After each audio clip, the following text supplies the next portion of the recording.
Cette dernière refuse et l'homme décide alors de retirer le bébé de force des bras d'Aya, mais cette dernière résiste et se met en boule afin de protéger son enfant. Pendant ce temps, l'homme est au-dessus d'elle, en train de lui tirer des cheveux, lui donner des coups, tout en essayant de couvrir sa bouche afin d'étouffer ses cris. Salut les amis, c'est Kensho et bienvenue dans cette nouvelle vidéo spéciale abonnés. On a atteint le palier mémorable des 30 000 abonnés la semaine dernière et franchement, tout cela, c'est grâce à vous. J'ai commencé à poster des vidéos il y a 8 mois de cela, j'ai commencé avec 3 abonnés et se dire qu'à présent, on est si nombreux sur cette chaîne, ça me procure un sentiment vraiment indescriptible. Comme vous le savez, la semaine dernière, je vous ai demandé de m'envoyer vos histoires sur Instagram, sur ma boîte mail pro et même sous la vidéo de la semaine dernière. Et j'en ai reçu une tonne. J'ai lu toutes vos histoires et j'ai donc sélectionné 3 pour faire cette vidéo. Et le reste, je le garde à côté, tranquillement. Ah oui, avant de commencer, la semaine prochaine ou dans 2 semaines, je ne sais pas encore, je ferai une FAQ pour les 30 000 abonnés. Vous pouvez tout simplement écrire FAQ avec votre question à côté sous cette vidéo. Et comme ça, moi de mon côté, j'aurai qu'à faire une recherche pour retrouver toutes vos questions. Voilà, tout simplement. Allez, sans plus tarder, installez-vous confortablement et c'est parti, générique.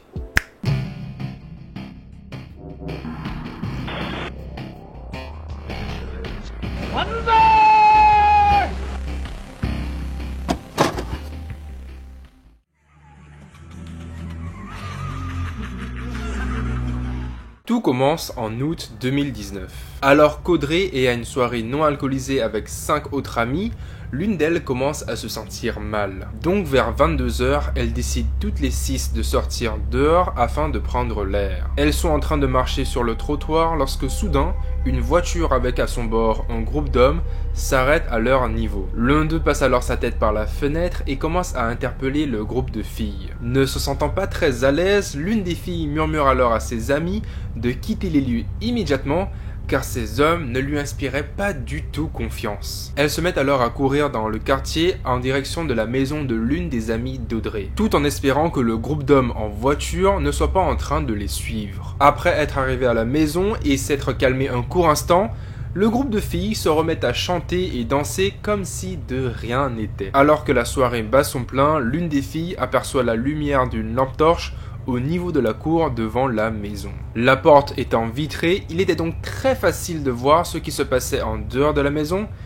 mais aussi ce qui se passait à l'intérieur de celle-ci. Audrey et ses amies sont alors immédiatement prises de panique. Elles se saisissent alors de plusieurs couteaux de cuisine et décident de s'enfermer à 6 dans la salle de bain. Sur les 6, 3 filles sont en larmes. 2 autres essayent de les rassurer et de calmer les filles en pleurs. Et la dernière d'entre elles essaye de garder son calme, mais on pouvait très clairement voir sur son visage qu'elle n'était pas du tout sereine. Il faut savoir aussi que la fenêtre de la salle de bain était un peu floutée, donc il était possible de voir ce qui se passait en dehors de la maison. Le groupe d'amis est là, tassées dans la salle de bain, plongées dans le noir, ne sachant absolument pas quoi faire. Elles avaient de quoi avoir peur puisque la maison était située dans un coin assez reclus, donc avec très peu de voisins aux alentours, et rien ne pouvait expliquer la présence de cette lampe torche à cette heure-ci aux alentours de leur maison. Ne sachant pas quoi faire, l'une des filles appelle alors son frère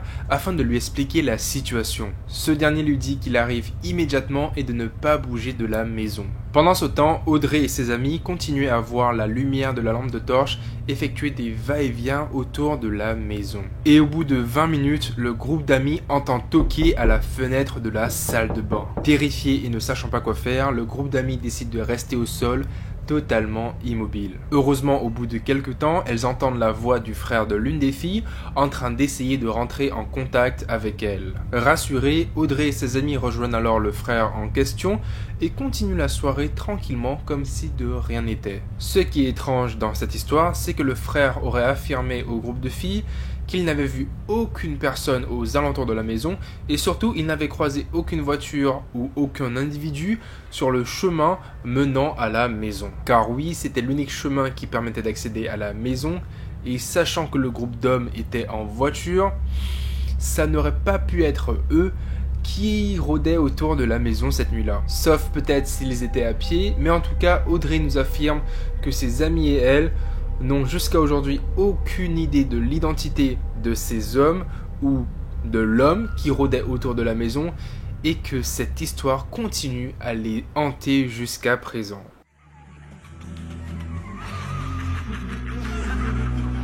L'histoire qui va suivre lui est arrivée alors qu'elle n'avait que 13 ans et aujourd'hui, elle en a 22. Laurie avait déménagé pour quelques semaines chez sa grand-mère qui était très mal au point afin de prendre soin d'elle.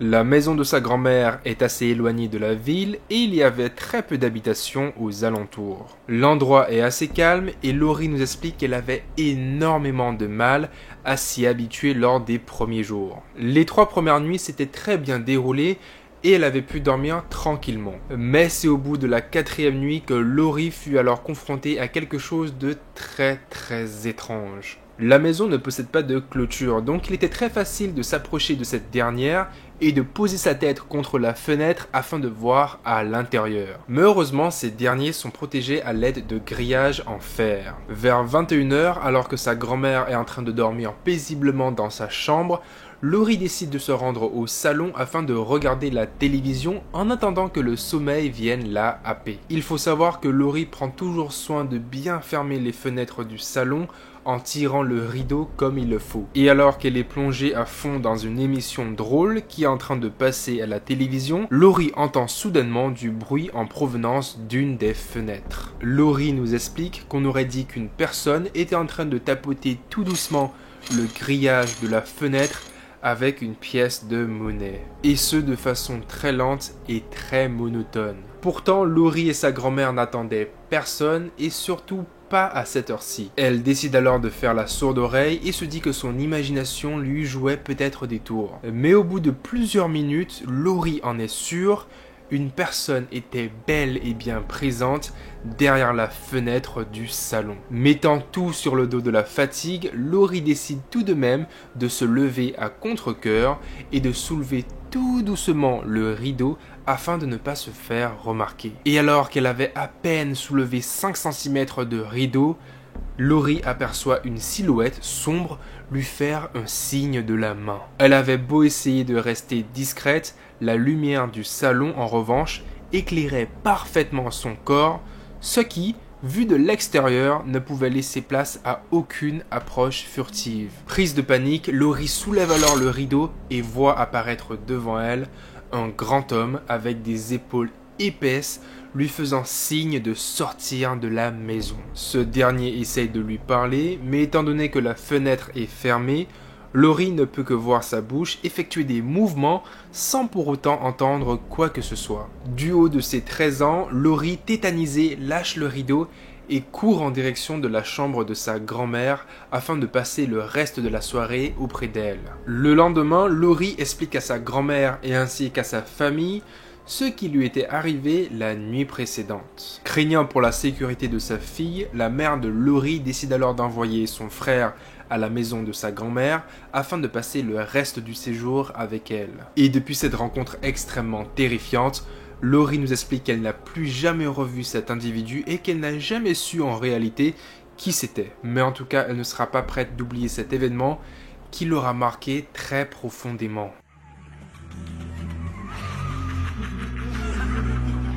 La troisième histoire est celle d'Aya et elle aura de quoi vous laisser sans voix. À l'époque, elle n'avait que 20 ans et habitait dans un appartement en France durant le confinement avec sa petite fille d'1 an. Un soir, alors qu'elle est chez elle en train de s'occuper de sa fille, Aya entend sonner à sa porte. Elle se lève et part regarder au travers du Judas.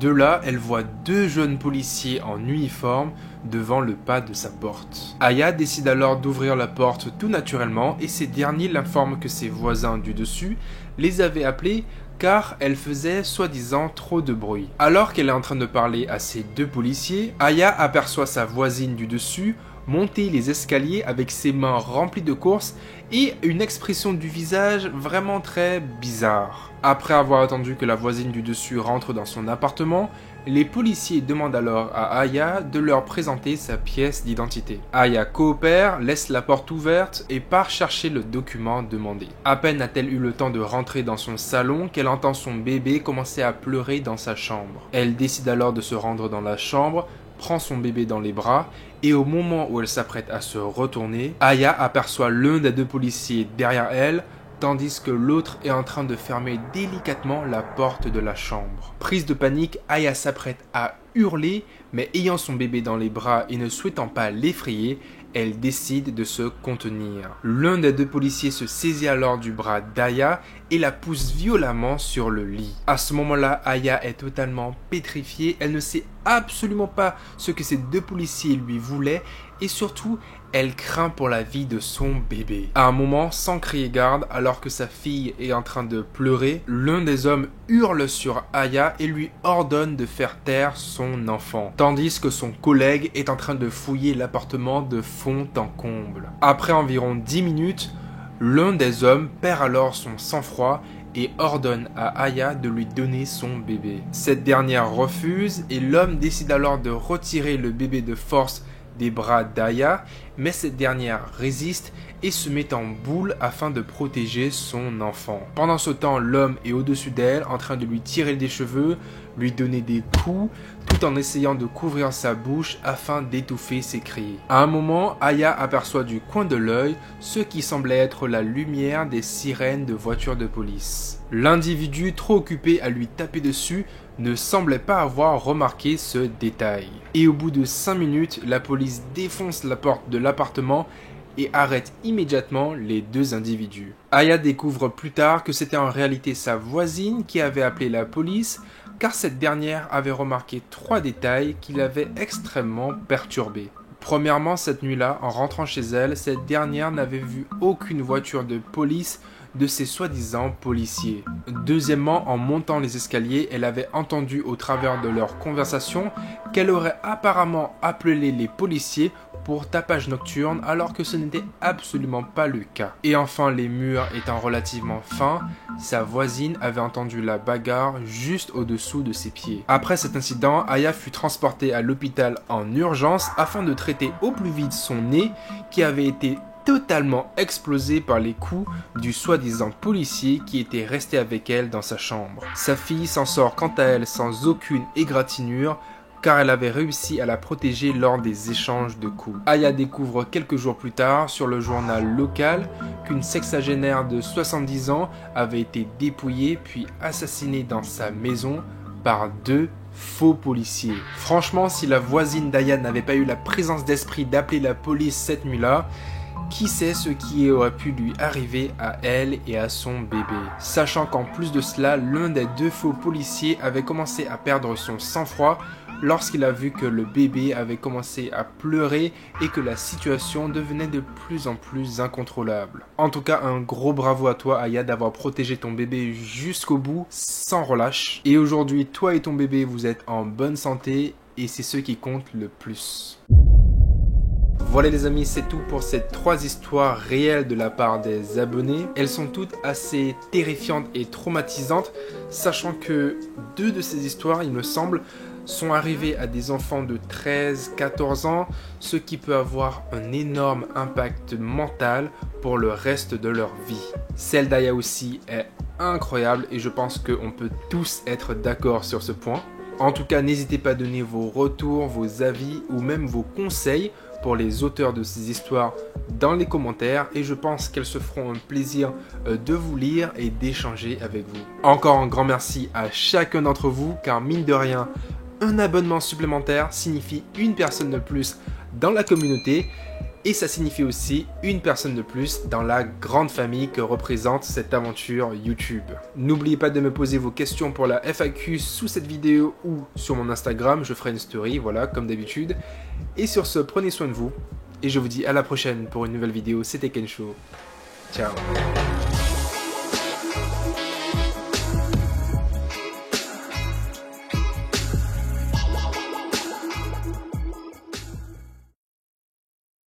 Bon, je n'ai pas besoin de vous expliquer plus que cela, vous l'aurez compris exactement.